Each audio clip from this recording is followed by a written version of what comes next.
नमस्कार। स्वागत है आपका न्यूज लॉन्चर पर। मैं हूं अशोक वानखड़े, लेकर आया हूं आपका अपना कार्यक्रम द डायरेक्ट हिट।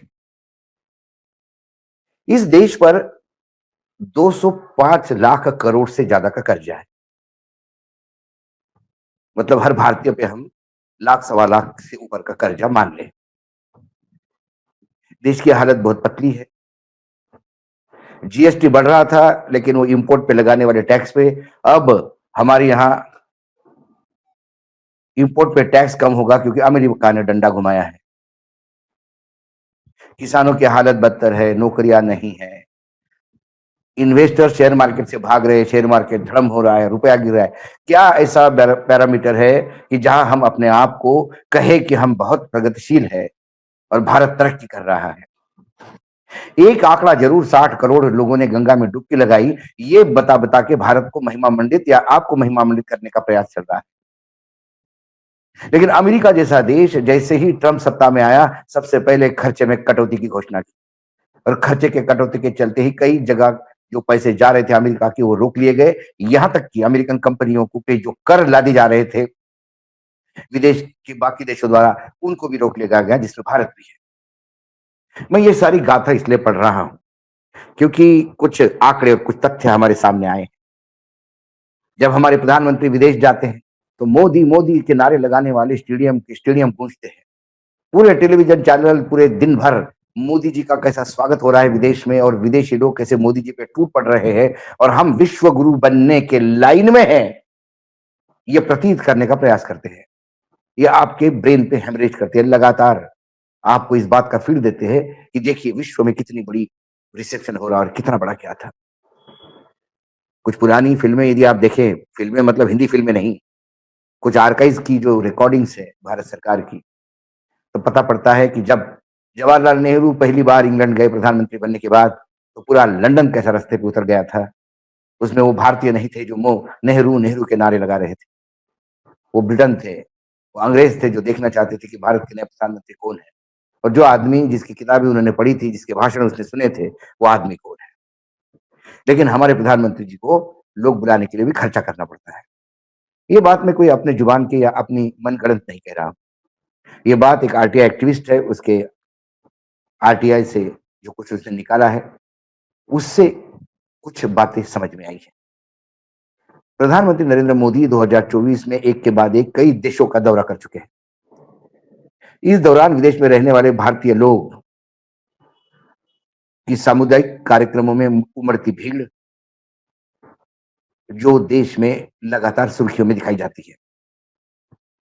एक आरटीआई से पता चला है कि भूटान और कुवैत से लेकर यूक्रेन और अमेरिका तक 2024 में प्रधानमंत्री नरेंद्र मोदी के विदेश यात्रा के कुल लागत कई करोड़ रुपए हैं, जो मतलब जो प्रधानमंत्री कार्यालय द्वारा रकम जुटाई जाती है, यानी फंड किया जाता है। यही नहीं, विदेश में मोदी जी को देखने के लिए जो उमड़ने वाली भीड़ है, उसका खर्चा भी भारत सरकार ही उठाती है, जो प्रधानमंत्री का कार्यालय देता है। एक एक्टिविस्ट है, आरटीआई एक्टिविस्ट, सेवानिवृत्त कमोडोर है, नेवी के बड़े अधिकारी हैं, लोकेश बत्रा। उन्होंने कुछ आरटीआई लगाई थी, कुछ का जवाब मिल गया, कुछ का नहीं। जिनका जवाब मिल गया, वो ये चीजें सामने लाता है। रूस की 2 यात्रा पे 15 करोड़ रुपए खर्चा किए गए। हालांकि बत्रा को प्रधानमंत्री की विदेश यात्रा की कुल लागत का जवाब अभी तक नहीं मिला, लेकिन इससे बीते साल पीएम मोदी 16 देशों के राजनीतिक दौरे पे हुए खर्चे की एक झलक मिलती है।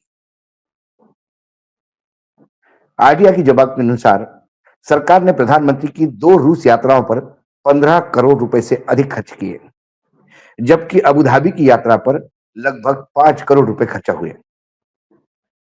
हालांकि विदेश में अधिकांश भारतीय दूतावास है, दूतावास भारतीय जो एम्बेसडर्स है, एम्बेसीज है हमारे भारत की, ने बत्रा द्वारा आरटीआई जो दायर किए थे उसके सवालों के अभी तक जवाब नहीं दिए हैं, जिसके चलते इसमें बीते साल हुई सभी यात्राओं की कुल लागत की जानकारी का खुलासा नहीं हो पाया।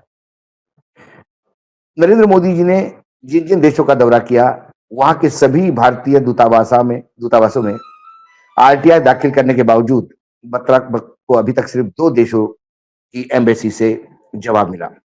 वह है मॉस्को यानी रशिया, और एक है अबू धाबी। और इन दो ये सैंपल है। इस सैंपल से आपको अंदाजा लग सकता है कि कितना बाकी जगह कितना खर्चा हुआ होगा।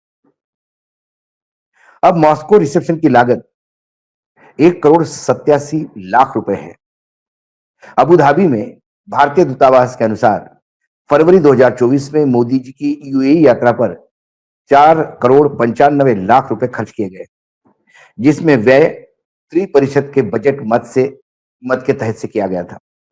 मॉस्को में भारतीय दूतावास के जो आरटीआई के विवरण मिला, उससे पता चलता है कि प्रधानमंत्री की 2 यात्राएं थी, जुलाई में मॉस्को और अक्टूबर में कजान की।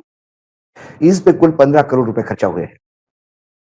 मॉस्को की जुलाई यात्रा की जो खर्चे की डिटेल्स आए हैं, इसकी लागत उन्होंने बताई 5 करोड़ 12 लाख रुपए, जिसमें होटल व्यवस्था के लिए 1 करोड़ 81 लाख रुपए, दैनिक भत्ते के लिए 20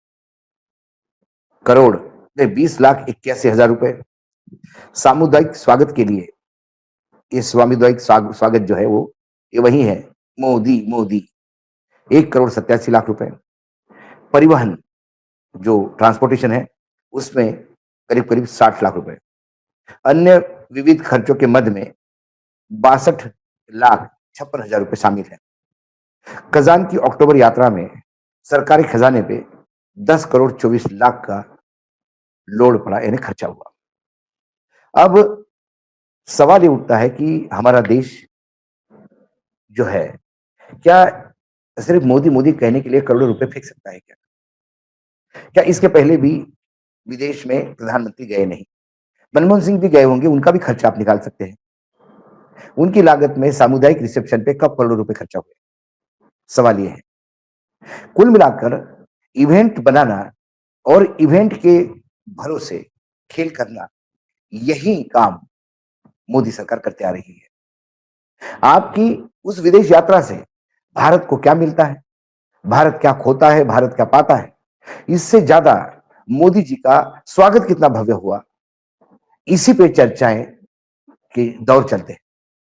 वही फुटेज पूरे देश में परोसा जाता है और एक सामान्य इंसान जो गांव में बैठा है, उसे लगता है चलो मेरे फसल की तो ठीक से कीमत नहीं दे पा रहे मोदी जी, लेकिन मोदी जी ने भारत का नाम विश्व में बहुत बड़ा किया। भारत का नाम विश्व में कितना बड़ा है, भारत भारत विश्व में पावर सेंटर पे क्या पोजीशन रखता है, इस पे हमने एक शो किया था। चीन दूसरे नंबर पे पहुंच गया अमेरिका के बाद, और बिल्कुल पास में है अमेरिका के, और भारत 28वीं पायदान से नीचे फिसल के 29 पे आ गया है। हम कटोरा लेके जाते हैं, हम निवेशकों को भीख मांगते हैं। निवेशक कोई भारत पे एहसान करने नहीं आते, स्टॉक मार्केट में कमाने आते थे। अब उन्हें लगा कि भारत में वो दम नहीं रहा, तो स्टॉक मार्केट से लोग भाग गए, और रोज स्टॉक मार्केट से खुलते से ही नीचे गिरता है। क्या भारतीय स्टॉक मार्केट नॉन रियलिस्टिक था, या ये स्टॉक मार्केट 6,000 65,000 पे या 65-60,000 पे जाके रुकेगा? भारत का रुपया क्या 100 रुपए होगा? भारत की प्रतिष्ठा क्या है? ये व्यक्तिगत स्वार्थ, दिखास और छपास का रोग जो है, वो इतना भयावह है कि जिसके चलते इस गरीब देश की जनता का करोड़ों रुपए फूका जाता है। और ये मैं कह नहीं रहा हूं, ये मात्र 2 जगह से, यूएई और रशिया, इन 2 जगह से आरटीआई के मिले जवाब बताते हैं। बाकी जगह से यदि जवाब आए तो आपको पता पड़ेगा कि कितने सैकड़ों करोड़ रुपए ऐसे ही फेंके गए हैं। क्या ये देश इतना खर्चा अफोर्ड कर सकता है? सवाल ये है। प्रधानमंत्री के इस फजूल खर्चे से और आत्ममुग्धता के चलते अपने आप को दिखाने और अपने वाहवाही लुटवाने के चक्कर में इस देश के जो हमारा तिजोरी है उस पे हिट होता है। इस देश की, भोली भाली देश की जनता के विचारों के साथ, सोच के साथ खिलवाड़ होती है, और बाहर भी, विदेशों में भी हम मजाक बनते हैं, क्योंकि एक ऐसे प्रधानमंत्री आते हैं जो करोड़ों खर्चा करके अपने ही नारे विदेशी धरती पे लगवाते हैं। आज डायरेक्ट हिट में इतना ही। कल फिर आता हूं किसी विषय के साथ। तब तक के लिए नमस्कार। देखते रहिएगा न्यूज लॉन्चर।